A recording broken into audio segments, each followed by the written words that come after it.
hi, how are you? You know, and then that's when I learned he was in Shasta, and we had just passed through, and so I was regretting that I had missed him because we went through Oregon and saw the Shakespeare Festival there, which he was such a huge, Yeah. you know, he was always regaling me with stories about his visits there. And you know, Paul was just one of those guys that in this climate, I really would love to hear his voice again. Yeah. And, you know, thankfully we had that opportunity to hear what he thought. And, you know, when Paul LePage had all the issues in Maine, he was so proud of being a maniac. Yeah. I love that. And it was the perfect fit. Yeah. He was a true maniac. And, I'd love to hear what his takes were, but I have an idea. I know most of them, but that was the thing about Paul that was special, I think, is you couldn't know for sure. He would have a little twist that would make it interesting. Something to push your buttons. Absolutely. So I miss that about him. Well, let's see. I was on his couch in 1971. And he was at the KCSB doing Breakfast with Igor.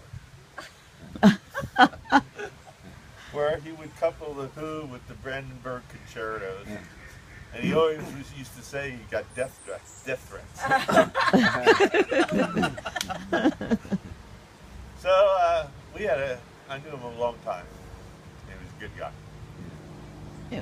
Say your name. Joe DeFilio. Jody. Thank you. Yeah, we took Illustrator and classes together. We went to all kinds of sporting events. So did a lot of stuff. Yeah, I feel somewhat envious of you all because you knew him so much longer than I did. How I first became aware of Paul was I was just sitting in my house listening to KDB. I was sort of a classic music guy, and I heard Paul Berenson's voice over the radio because he said he did a website. So I thought, oh, and he sort of said it, and I kept hearing this ad, and I eventually wrote down the phone number and called him up and got together with him. And he was really we really hit it off. We used to meet in the French press down on State Street and chat about a bunch of things. We got to know him. In fact, he even identified for us a reasonably good accountant. But the interesting thing was that though he became a real good friend, and we did go to visit him in Shasta, one Christmas he was in town, and for some reason I think we invited him and some other people around to our house for Christmas dinner. We did. And he called me up and said, well, he was doing a radio show down at whatever that radio thing is down at UCSB under the Stork Tap, whatever that is. And he was having a sort of an interview with somebody called Nancy Nivens.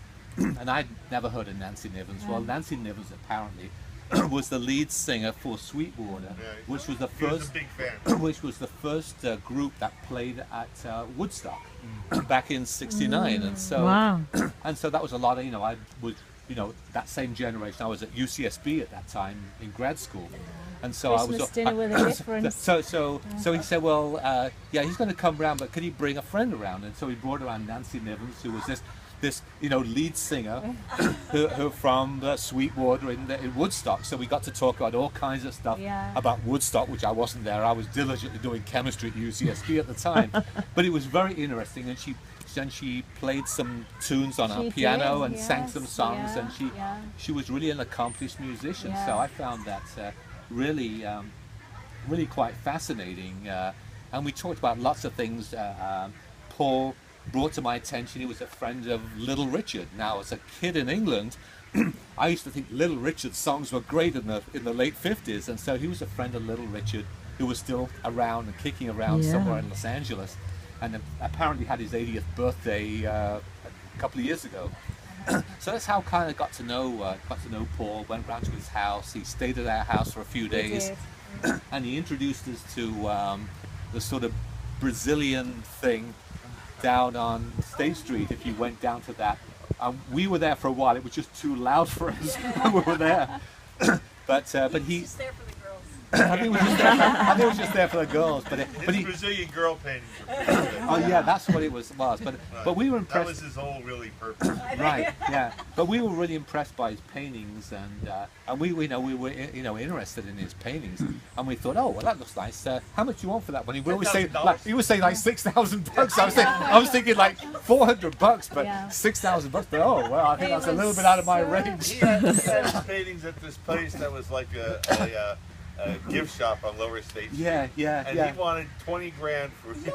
I know, and I was thinking, and he was thinking, all my paintings are worth like probably a couple of $1 million, and I was thinking, well, you have to display them. I told him, I said, well, how do you sell anything with that price? Yeah, he goes, I don't want to pollute the market. Exactly. I go, what market?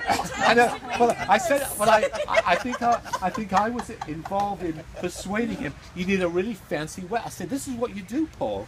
You do really good websites, and you need to put a good website together with all these photographs. And he said, you think I should do that, Tony? I said, yes. So he did start working on that. And he had a very nice website, I think, towards the end. And obviously we went Still to up, right? It's still going. He's still up there, right? Yeah. He was such a talented artist. He left resources to maintain that website, so it's going to continue. It's going to continue. And I did ask him, well, where was he trained as an artist? He said he was just sort of Just self-taught. self-trained. Yeah, self-taught. Yeah. But the one Amazing. thing that kind of caught my attention was his voice on the radio. Oh, it was it a very sounded so and it sounded polished, it sounded like professional. Tom Brokaw or something. And you imagine this clean-cut guy. Yeah. And when I first met him, I thought, oh, you Paul Berenson. I was actually slightly disappointed when I met him because I was expecting to find this very clean-cut guy. That's the story of all radio people. Everyone's disappointed when they meet us. I know, Right, when I met him, that's it's like, oh, but I got to know him, and I'm sort of very open to all these ideas, and we spent many hours just chatting like all his ideas, and he was obviously very liberal. I'm not quite as liberal as him, but I understand that. I was raised in the 60s. He was really charitable. I saw him hand a dollar bill to someone begging in the street. He wouldn't hesitate to do things like that. And he looked, and when he stayed in our house, I think he used to take a slug of whiskey at night. Yeah. Probably something else too. Yeah, and so we brought this little carry case in, and we found these bottles of whiskey in the guest bedroom he stayed in. Yeah. And I thought, well, he's just staying here 2 or 3 nights. Like, he isn't going to pass out here. Yeah. But we noticed when we visited his place on Figueroa, the place, if you visited there, the place with the rope to climb up the stairs, you know, that climb place, up the stairs, which is like really. Yeah, like you think, did he ever clean this place, or he wouldn't say? He was like, he said, I know this is around here somewhere. You push a bunch of paintings out of the way and all this stuff. But he was just a very delightful guy, and I'm not saying that because of the circumstances now, but he very much reminded me of a very close friend of mine that I knew from the age of 12 in England, and he'd almost looked the same. Yeah. He almost looked the same as this guy I've known all my life. And when I go back to England, typically once a year, just out of nostalgia, and I meet up with my friend, and he's just like an English version of Paul Berenson, or Paul Berenson is an American version of this guy. He's the same kind of guy, sort of disorganized, and and it really has I can only say that Berenson really had a heart of gold. I didn't find any meanness in his soul, you know, and he didn't think of others, and he was certainly not a materialistic kind of guy. He wasn't like the rest of us, trying to get ahead and trying to get prestige and get a nicer house and all this stuff.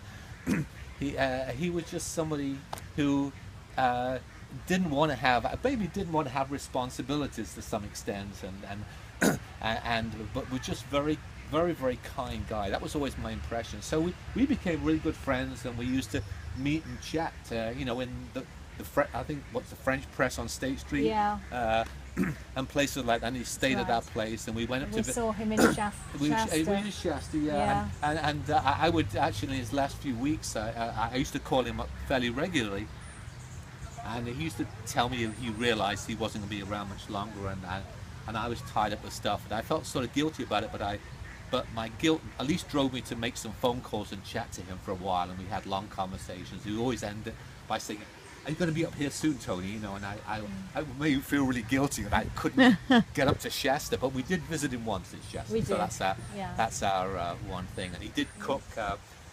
He did cook a meal. I said, well, why don't we take you out to a meal? And he said, well, in Shasta, he said, Mount Shasta, that I'm the best cook in town. Yes,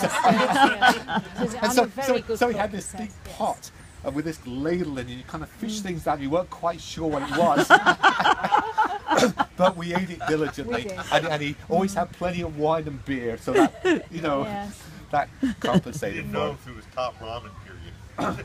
Yeah, I don't know what it was. There were sort of lumps of things in there, and it was like, but it was. But he was kind of a, Mother Earth, Mother Jones kind of guy. That kind of guy, and it was a delight to be with him because you didn't have to be on guard. Like in the modern world, you always have to be on guard with people, and with Berenson, he was kind of a guy from the 60s, like I was, and as you leave the 60s, you become a little more conservative, but he always stayed in the 60s. I mean, Always the same. always the same, Paul Berenson. Always the same. Pretty much. Yeah, so, but you had a Yeah. good experience with him, right? Yeah, we both did together for sure. Yeah, and he was just, I was amazed by his paintings. They were just so good.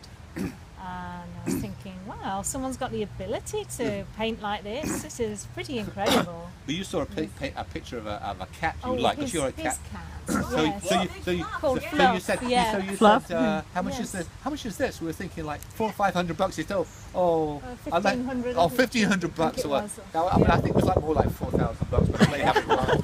And I was thinking, if you want to sell this stuff, you've got to He was professionally. really attached to that cat. Yeah, When that cat went, that was a Yeah. sad time. in his life. Yeah, I Yeah. imagine. Yeah, Yeah. unfortunately, we never met Anne, so Yeah. so Anne was kind of the love of his life, I guess, right? Yes. Oh, yeah. Yeah. If you'd like a painting of Fluff, I'd be more than happy to give one to you. Okay. Yeah, I mean, I'd love to have. We actually have some copies of some pictures we had of Jacaranda Yes. trees, Aren't those and we have Yes. some of that. Yeah. Yeah. So we'd be happy to. We'd love to have one or something at some stage. If you have one. Yeah. All of his paintings. Yeah. You can't forget his Nebraska. Oh, His God. love of Nebraska. Oh, my gosh. He went there Mom, for that's half so a cool. semester and he fell in love with the place. Oh, he did?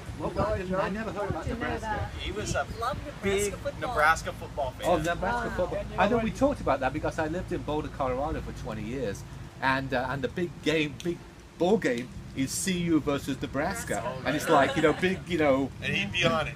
yeah. He never went to Nebraska. He was at a junior college. Well, he was at a junior college in Nebraska. Right, well. But he identified with the university or whatever. Yeah. And that was. Oh yeah, he did. He went to one near the near some national monument on the southern part of Nebraska, Yeah. near the Platte River. It was I forget Okay. what Yeah, I forget know what it what was, but he was from around there. I was fairly familiar with that area because I having lived in Colorado for so long. Yeah. But it was interesting. Even in his last year, he was staying with us for a couple nights, and it was a Nebraska football game. Yeah. So he had to watch it. Yeah. And he, Prime directive. he was just on our couch, just focused, and he was screaming. Screaming and yelling. Oh, God damn it. When we were doing radio, if Nebraska was playing during the show, we had the TV on in the studio, and he'd be watching the game and talking and doing a play-by-play of the game and doing his radio show at the Oh, same time. really? At the same time. Yeah. He'd go, come on, black shirts, come on. And black shirts. Well, that's what they call their defense. And then he told this big, long story about how the Nebraska defense got this nickname Black Shirts, Yeah. which, of course, Colin was all about. Yeah. He didn't sort of talk about much about being from Maine. He was from Maine, but that seemed like he left there, and he seemed like he spent all of his life in Santa Barbara, all of his adult life. Yeah, And we were sort of pretty surprised he much. moved up to Mount Shasta, but it was like he said when he was with Anne, I never met, but they went up there and they just thought it was so beautiful, and he thought that, and I didn't really get into this with him too much, but but he believed that there were sort of people living in the mountain there, Oh, there's a filtering the whole water. mythology around that. Oh, There was yeah. all this kind of Yeah. mythology, and I really didn't get into it too deeply because I wouldn't believe that, but he believed a lot of that stuff, the filtering of the water and everything, and so I think this is where spiritually he was, between Yeah. Shasta and a little bit east of there is where I think where Lassen Peak was, that blew in 1907, and so there was this sort of almost geological and spiritual connection between all of those